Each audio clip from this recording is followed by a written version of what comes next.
All right, so not only do we have day 5, and I think we're going to have day 6 in this, so we'll kind of just hit the highlights, but of Pikmin 4, ladies and gentlemen, we are so close to the full playthrough, starting past the demo, you guys. But there's also going to be some information, and it's sort of new, at least to me. I hope that you guys haven't seen this. I mean, maybe you saw it today, but essentially new information about Ice Pikmin and Glow Pikmin, and you may find some other things interesting. Maybe just a personal note. I love that somebody on the director's team, and pretty high up, chief director, programming director for this title, his name is presumably Kondo, right here. So Kondo-san, I love that because I'm Kendo, right? So speckled in sun, the job's all done. Those tasks that we chose, living life on this terrace, it glows. So speckled in sun. So we're going to get to the new information pretty fast here, but I did just want to say, you guys all probably know Miyamoto-san, right? So Shigeru Miyamoto, the brainchild behind a lot of our favorite Nintendo stuff, he was talking about how his words carry a lot of weight. This is all in the Ask the Developer, that's like a Nintendo.com series, it's just been a thing. And so that makes sense, right? It's like if Shigeru Miyamoto is talking to you, like of course his words are going to have a lot of weight, and so here he's saying, all that I would have to say is the sound effects, and then they'd respond, the sound effects?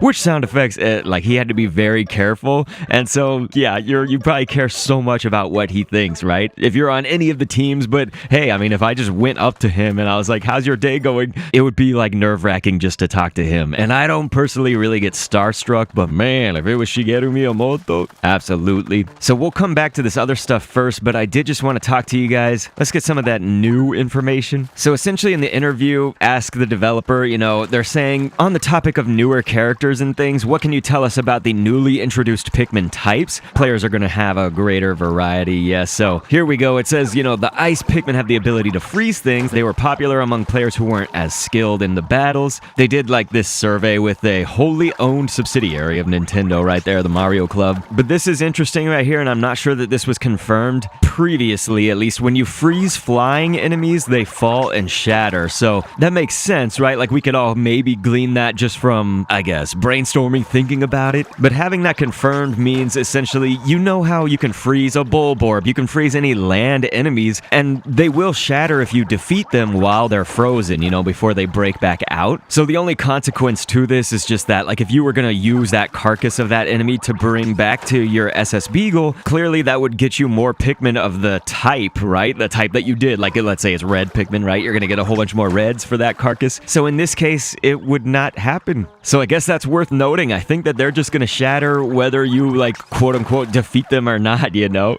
But now a little bit of information about Glow Pikmin, sort of been shrouded in mystery. Like, we have a little bit that we've learned, but maybe this has been confirmed on the websites and things, and I have to admit, I cannot keep up with every single website, but I try, you guys.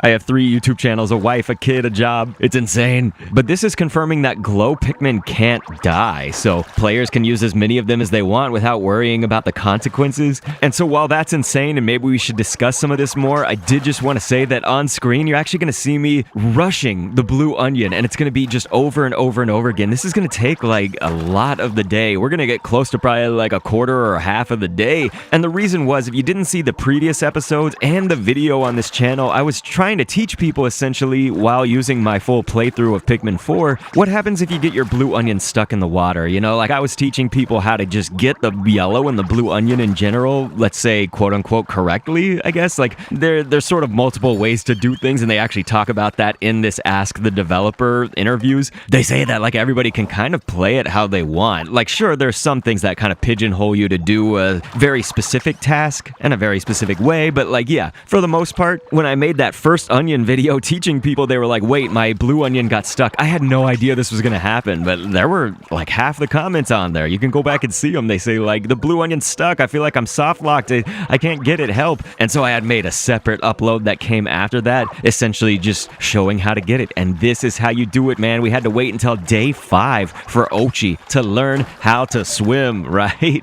So that's pretty nuts. But you'll be seeing that happen on screen here. And so after we talk a little bit more about the Ask the Developer Part 2 right here, this series, we'll hit the highlights of what we do in Day 5 and finish the demo off at 100% for Sun-Speckled Terrace. So, I know that this is something that kind of upsets people, is they talk a little bit about making the game easier, and the whole basis of it largely was just about people who had never played Pikmin before, but even the people that played the past Pikmin games and maybe complained about them, and that's what's weird, is I think the majority of us, like, we obviously find ourselves in two different sects, but like, you know, a lot of Pikmin veterans don't feel that it needs to be easier, right? Like, we like the challenge, or we like to dig deeper into like maybe a more competitive or a more just optimizing of the Dandori of it all, right? So anyway, there apparently was enough of a swath of people, and this is really, Nintendo tries to hit this hard, I feel like, but trying to serve the base of fans while reaching the masses, right? So like,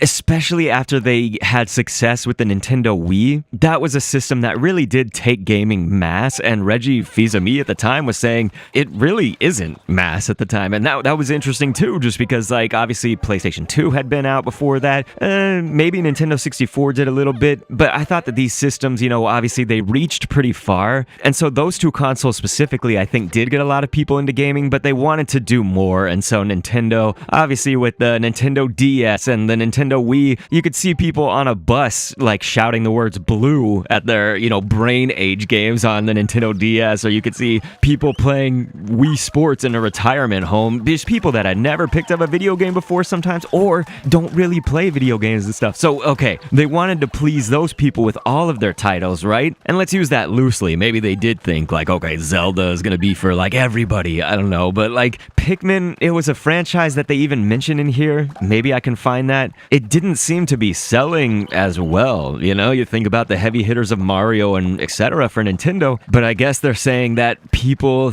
didn't quite adopt Pikmin like the others, and part of that was how easy or how difficult it was. Well, I guess some people thought it was difficult, and so sort of near the top, they're basically asking, how is the story of this game, the fourth one, connected to any of the previous games? Well, they're saying that Olimar, of course, crash lands again, we know that, and then the rescue team crash lands there, but they wanted people to be emotionally invested in the world of Pikmin, so they had this one be an installment where you would be the hope, you'd be the main character, right? We get to customize our player character. So right after that is where Miyamoto was saying, why haven't these games exploded more in sales, even though they are so much fun to play? You know, why do people think they're so difficult? Again, this is Miyamoto's words. Like, I thought Pikmin, I only played Pikmin 3 and Pikmin Bloom, and a lot of people say Pikmin 3 was like the easiest of easy. I thought it was appropriate, right? We had collect treasure, we had the other mission modes for like a slightly more optimized Dandori-esque competitive Pikmin, and then the story mode was alright, you know? Like, yeah, I could see some parts of it being easy, but I loved it, okay? I thought it was just right. So with Pikmin 4, they designed it for ease of play in mind, you know, they wanted to try to make improvements with the camera and then have like some AI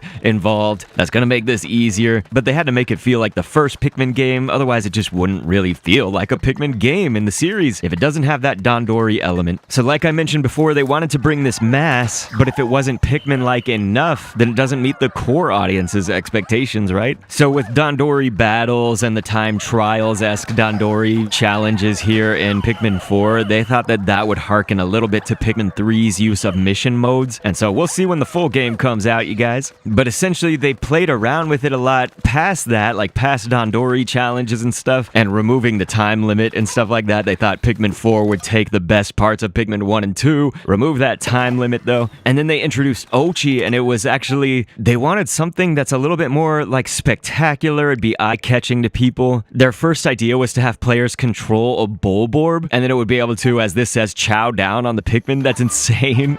The controls would be like really simple. They're trying to say that this would be satisfaction to players. I would hate that. I don't want to kill off the Pikmin, man. The death, it's terrible. So they thought, hey, we're gonna let them control just various creatures in the story. And then they just decided, no, this is like too difficult to make it all like a one coherent game. I bet they could have done it, but I like what they chose to do, which was to make Oatchi a playable partner creature, and it just fits so well that, you know, he's a space dog, as they say. He's different than normal dogs on Earth, but he carries a lot of the same, I would say, attributes of dogs. Like, it's wonderful. You can train it, teach it tricks, I guess, or like commands. But something I've seen debated actually among Pikmin 4, as we were speculating about it even in the earliest of days, they were saying like, is Oatchi gonna be way too OP?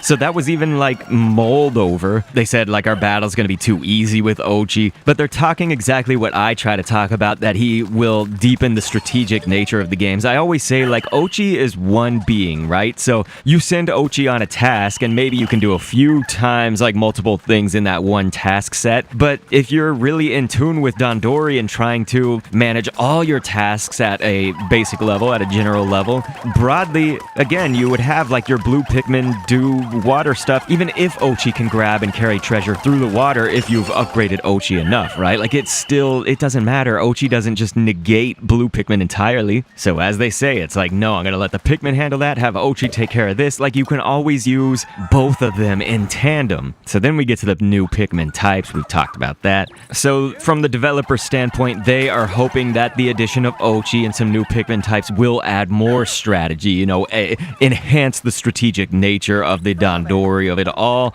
And so I'm not sure if this completely is going to make people happy or not. Like this could be a bad thing, but they say, how do you go about achieving this whole Dandori strategic element and weaving it all in? The developers were basically just saying like you eliminate the barriers between the modes. So you blend story mode where you actually put in those versus modes, which is of course the Dandori battle, like against Olaman, Pikmar. But then also there's the ones for the time element, like time trials Dandori, they weave those into the story. We even saw in the demo them doing that. And so I think people have seen in the demo's gameplay guides that there is another mode, right? And I think it's going to be akin to the side stories for Olimar. I actually myself have not really dived deep into that, and I don't need to right now for this video, but I guess what I'm saying is, aside from those things that we've just mentioned, there may not be another mode. Now, this is just speculation, and we have literally, you could say, mere hours to count down before our questions will be answered with the full game being released as I record this. But yeah, they also talk about being able to rewind time, and I think people bring up a good point. If you think rewind time just now makes the game way too easy, then you don't have to use it. It's kind of like everybody can do Pikmin 4 how they want to do it, I think, for the most part. Again,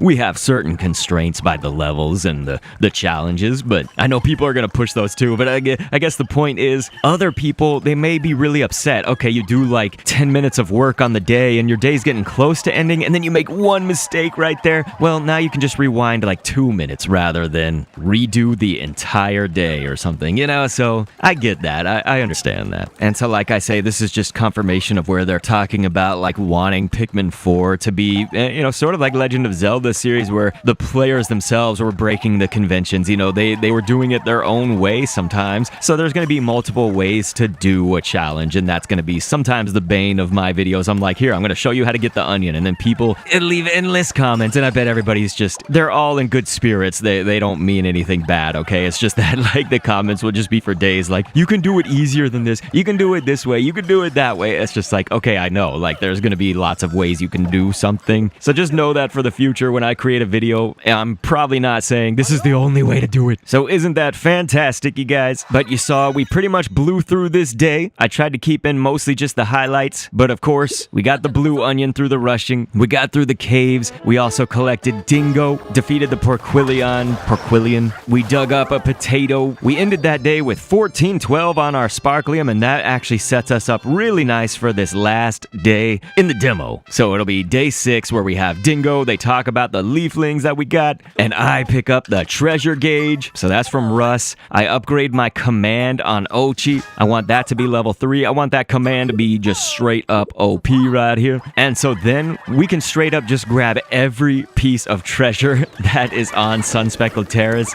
Being in that like 60% range plus, like I say, it's good because now we can go to the caves where time at least mostly stands still or completely stands still. I still, yeah.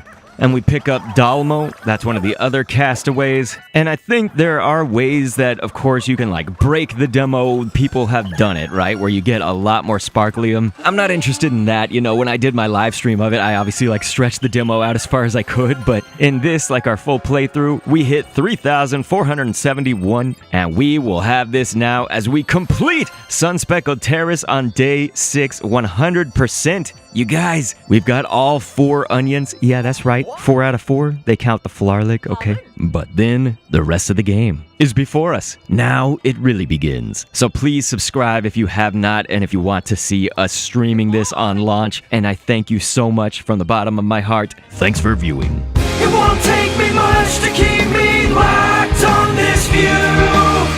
When I bring 100 Pikmin of red, yellow, and blue, watch the blossoms fall